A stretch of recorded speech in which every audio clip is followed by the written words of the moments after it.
শাক ভর্তা করব আর বেগুন ভর্তা করব। এগুলো আমি ভাতের ভিতরে সিদ্ধ দিয়েছিলাম, এখন আমি এগুলো ডলে নিচ্ছি। মরিচ, শীতের দিনে শাক সবজি এগুলো ভর্তা দিয়ে ভাত খেতে খুব মজা লাগে।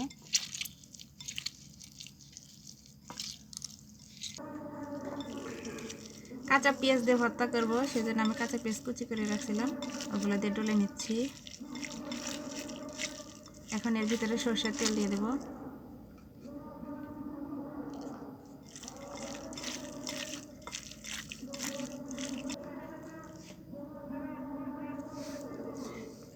বেগুনগুলো আমি এভাবে ভালোভাবে দেখে নিচ্ছি যদি কোনো পোকা টোকা থাকে। এখন আমি পালং শাক ভর্তা করব, একদম টাটকা শাক ক্ষেত থেকে তুলে নিয়ে এসেছি।